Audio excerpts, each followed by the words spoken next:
पागलों, तुम जिंदगी में याद रखना, विपत्ति में कोई किसी का नहीं होता सिवाय ईश्वर के।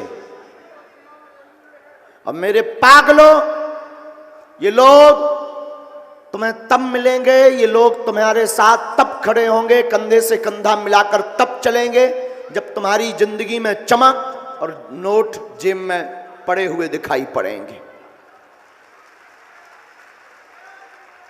जब कामयाबी शोर मचाने लगेगी तब तुम्हारी जिंदगी में हजारों रिश्ते ऐसे आएंगे जो कभी रिश्तेदारी चली भी नहीं, वो भी अपने नाना के, मामा के, फुआ के लड़का के नाती बताने लगेंगे अपने आप को। इसलिए मेरे पागल, याद रखना, बहुत से लोग हमसे कहते हैं कि ये क्या अंधविश्वास है गुरुजी, बहुत से लोग न जाने क्या क्या कहते हैं। हम कहते हैं मेरे पागल, लोगों का काम है कहना, लोगों को कहने दो। भला मुझे कौन सी पड़ी हुई है गाली खाने की? ये दुनिया है, जिसने जाना नहीं वो जरूर बोलेगा, लेकिन वो जो जान लेता है, जो नजदीक आके समझ लेता है, जो अनुभव कर लेता है, वो फिर बोलता नहीं है, वो मौन होकर के दूसरे को भी चुप करवा देता है। जब तक आपने जाना नहीं है तो स्वभाव बस आपको लगेगा बड़ा पाखंडी है, ढोंगी है, मूर्ख बना रहा, बुद्धू बना रहा है, अंधविश्वास फैला रहा है, लोगों को बहला रहा है, लोगों को बगरला रहा है। ये दुनिया है साहब। Thank you very much. आपने जिन शब्दों से संबोधित किया, यहां भी हजारों लोग ऐसे बैठे हैं जो ये कहकर जाएंगे। यहां भी लोग ऐसे खड़े हुए हैं, सामने बैठे हैं जो कहकर आ चुके हैं, फिर भी आए हैं, पता नहीं क्यों आए हैं, लेकिन हम फिर कहेंगे आप हमें जरूर ये शब्द देकर जाएंगे, लेकिन इस दरबार से हम कुछ ना कुछ देकर के ही आपको घर वापस भेजेंगे।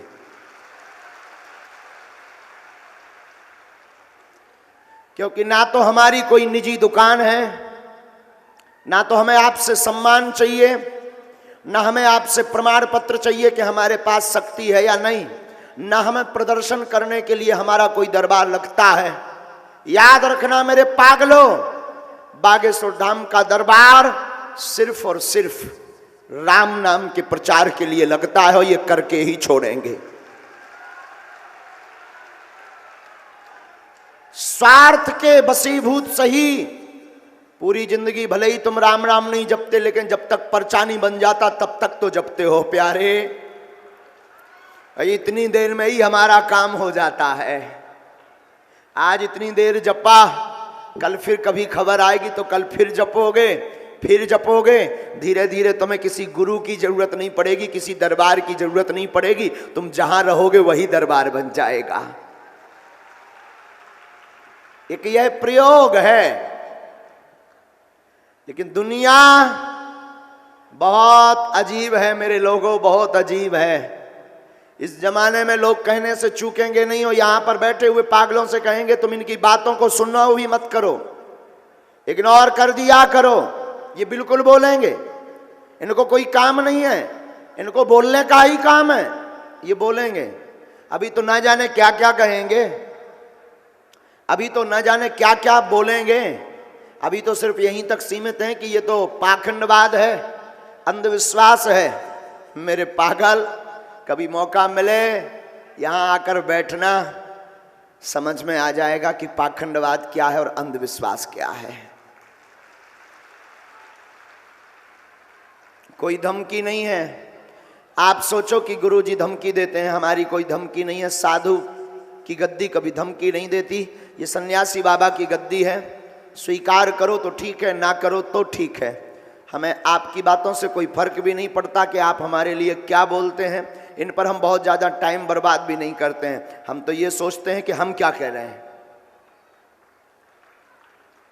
और तुम्हारे लिए भी यही सुझाव है। लोग तुमसे क्या कह रहे हैं इसमें मत पड़ना। ये लोग तुमको धार्मिक बनने ही नहीं देंगे, ये लोग तुमको आध्यात्मिक होने ही नहीं देंगे, ये तुमको भगवान का भक्त होने ही नहीं देंगे। मीराबाई पर न जाने क्या क्या लांछन लगाए। बड़ी सुंदर थी मीराबाई, न जाने क्या क्या बोला। संतों के साथ बैठी है, काम धाम करती नहीं है, घूमती फिरती रहती है।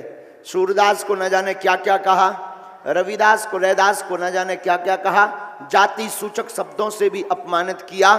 लेकिन वाह मेरे भारत के संत, उन्होंने कभी अपना काम करना, भगवान की भक्ति करना नहीं छोड़ा। उसका परिणाम यह है कि आज भी वो जिंदा हैं।